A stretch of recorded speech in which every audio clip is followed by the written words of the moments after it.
OP10 is now out in Japan, and Usopp is a good leader. Let's break down his leader effect. His leader effect has two parts, one that makes his Dressrosa characters +1 cost, and one that if he has 5 or less characters, when one of these Dressrosa characters are removed, he gets to draw a card. There are lots of small nuances with the cost increase in the leader effect. However, one easy thing to notice is that 4 costs are now 5 costs. This means that things such as the 4 cost law in Doflamingo can't actually bounce it, making it very annoying to deal with. The second effect in Usopp's leader ability makes the value of blockers very, very high. In this way, things like 2 cost Ideo or the 3 cost Bartolomeo, when they block and are KO'd, you actually can draw a card. There's lots of cool things that the leader can do. I'm still in the middle of testing it, but let's get into the video. Finally, the one that you've been waiting for, about Dressrosa. So I think this matchup's a little bit winning for Usopp, maybe not significantly, but because I think it's winning, I'm going to let Doflamingo go first because it's advantageous in this matchup. When we're going first, Piranha's just great to have. If we have Piranha in our hand, a lot of the time we do end up keeping because we can find a lot of the other pieces, but we also have a lot of really good pieces, so in general, this is just a great hand to keep. Eh? We can't keep this. Hey, onegaishimasu. One don. Piranha. And then on play effect, check 5. Okay, so I think the order that I'm going to put this in is 2k, Weevil, 2k, and then the Morias. So I can draw this next turn, leader effect to play the Weevil, to draw the 2k, the next turn I'll just draw another 1k, and then I'm going to end up playing Sengoku to find something better to play off of my Jinbei, so I don't have to play Moria. End turn. One don, Reo. And then on play, rest my leader, and then check 5 cards for 2 cards that are Dressrosa. So I think I take the Corrida and I take the Frankie just because I don't have a good 4-dong turn. And then trashing a card here is a little bit difficult. But I think I will trash the Reo because it can become a target off of the Frankie when he dies. 1-dong, Corrida Koroshiyamu, and then end turn. Sticking to theory, 7,000 leader effect, and then let's play Weevil. Weevil on play effect, draw 1 card. Can't defend this. Hey, I bet you've never seen this before from a Dressrosa leader. 5,000 leader. Let's take, okay, pardon, play Frankie, and then enter. The nice thing about this Frankie is because of my leader effect, it's at 5 cost, which means it can't be bounced by the 4 cost slot, which is part of why this matchup's kind of difficult for Doflamingo. Let's do our search first, so I kind of know what to expect. I just take the Weevil. Wow, this deck is still so cringe. 6k leader. So next turn I can play Jozu, or I can play Dale to try to find the 4 cost Zoro and do Zoro plus Ideo, and that's, I think, stronger. So I'll just take the block here because I don't want to burn my 2Ks this early because I only run 8. On KO, I'll play Dale from trash. On play effect, rest my stage, and then check 5 cards. We have our Zoro, and then what's the other card that we want here? I'll pick Bartolomeo up, and then I will trash 1 Ideo for now just because I don't see me using it in the next couple of turns. Pardon. Jinbei on play effect, play Weevil, and then Weevil on play effect, draw 1 card, and then enter. Fordon, Zoro, and then on play, I will rest my stage, and then KO Weevil, and drop 2 cards into trash. Right. Then, because of Corrida, I gain Rush 2 characters, and I will go 6,000 to Weevil. This hand's kind of big, so maybe I hold on to the pudding for now, but 1k here. 5,000 leader, just take that, height, Ideo, and then enter. So this Ideo is actually bounceable because it's 3 cost, which means that I can actually reach it with my 4 cost law. I think that's the play. And then let's bounce back Piranha because we already have so many Sengoku in our hand. To bounce back Ideo. In this way, it gets harder for Usopp to use his leader effect. 5,000 leader, 1k, 6k leader, 2k, 7k leader effect, and play Mihawk. And I think I have to take that. Enter. I'm actually really glad I get to show off this combo because in practice this doesn't actually happen that often. Rebecca. And then because of my leader effect, I have an 8 cost character, which means that on play I can draw 1 card. And then I get to play a 7 cost or less and a 4 cost or less active and rested. I'll play Kirosu and Zoro. Then Kirosu on play effect, I will bounce back Weevil to hand. Hey. And then Zoro's on play effect, I will rest my stage and then KO Law, dropping 2 cards to trash. Hey. 5,000 Mihawk, 1k. These 2 characters have character rush because of the stage, so I'll put 1 dong onto Rebecca and hit 5k to Mihawk. I don't think that the Jozu is useful in this situation because I don't really want to give him Zoro, so I'll cut Jozu. 6k Mihawk. I feel like if I don't maintain some board, then I just don't have board for the rest of the game, so I will 2k this as well. 9k Mihawk. Saraba. And then enter. So this is one of the crazy things that Usopp can do, and the other thing is using his leader effect to just keep infinitely drawing cards. However, the game has not really played out in a way where I can really showcase that side of his leader effect, but just know that this is also a very good thing that he can do.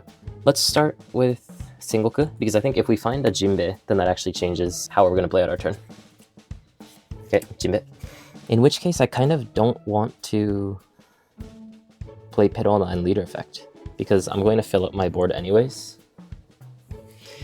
And whatever I play off of my leader effect comes out rested anyways. This might be wrong. I think it's better not to use leader effect. 7k leader. This could be a million damage, so we need to defend this one. Let's go 2k and 1k. 7k leader. Jinbe. Jinbe's on play effect, I will play Weevil. And then Weevil's on play effect, I'll draw 1 card. A good thing we can leader effect, huh? And then end turn. So without the draw side of Usopp's leader effect, he is kind of fragile. 5k Jinbe. So if I defend this with 1k and then he hits it with Zoro, then effectively I defended a 2k with only 1k. Let's just do that to absorb some pressure. 6k Jinbe. Take. 6k leader. 2k. 9k leader. Take. Tight. Zoro. Zoro on play. Rest my stage. And then KO Weevil. Drop 2 cards. Furanki. And then Tudon. Ideo. End turn. This seems like a cool top deck because of the Ideo, but it doesn't actually mean much if I don't have Teach. I could try to search for Teach with this, but also would have been kind of nice to be able to look for the law with this, but now because we drew it, the odds of us finding it with Perona are much lower. So if we're trying to end the game here, we might need Teach. I needed math. It seems super impossible for me to end the game here. I think though, for now, I search because maybe something like the Forecast Hancock could help me out here. Okay, there's both. Now I need to think about it. Okay, I think it's really unlikely that I finish the game, especially because he also has Frankie, so I think I pick up the Hancock and then try to hold on for 1 turn perhaps, and then see what I can do the next turn. But I don't think that there's a world where I can finish the game on this turn. Hancock. Then check 3. Oh my god. If only the cards were actually forecast, I could do something good with Jinbe and Law. It's really annoying. The Hancock effect, I'll put 1 Restedong on my leader. 1000 leader, and then leader effect, I will play Jinbe. Then Jinbe's on play effect, I'll play Ro. And then Ro's on play effect, I will bounce back Sengoku to bounce Ideo to hand. Let's block. And then my leader effect, I draw 1 card. And then I can play a 3-cost or less Dressrosa card, I'll play Reo. What a disaster. I didn't even get counter. I'll just pick up Kurosu and Korida and then trash Korida. Then 8k leader. Tick. Okay. So we do need to be worried about perfume, but I need to just do what I can. Wait, when did I draw this little? Was that my last life? So let's do that. Little, and then I'll rest my stage, and then KO Hankoku, dropping 2 cards. This Zoro can attack characters. Oh, let's attack characters first, because if he counters them, then that makes it easier for us to go for lethal. 6000 Jinbe. I think all I have to do is survive this turn, and then just push through with these 2 as best as I can. So I think I just let that through. 7k leader. This seems like a cheap attack, so I think I defend it. 2k, 1k. 7k leader. I'll defend that. If this card is a 2k, then 5, 6, 9 does not go through. But if it isn't, I win. On the other hand, I can search with Dale to try to find 2ks and then try to defend hard with Ideo. How many 2ks do I have in my trash?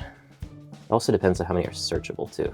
I only have 2 searchable 2ks left in my deck. I should have been keeping track of what I sent to the bottom.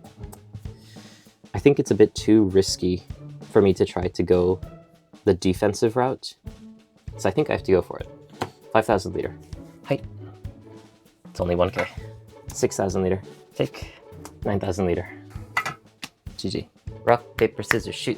If you didn't put anything, now you're legally obligated to subscribe and like the video. So although in my OP10 overview and prediction video, I said that Usopp probably won't be that good, I was pretty wrong on this. Usopp's actually very strong, but in a different way from how I was expecting it. I was expecting that both Usopp and Rebecca to be control decks, and in this way Usopp is just much more fragile than Rebecca. But thanks to the fact that he, and basically only he, can use this 7-cost Rebecca, he can play a much more tempo-y way, where he fights the opponent on the board, hitting life like a normal leader, unlike Rebecca. I still think that Rebecca has a lot of potential. I still need a little bit more time to figure out how she's going to work, but this is the Usopp list. Now, I have a couple of things that I'm going to change in this list, and first I want to talk about the 1-cost Rebecca.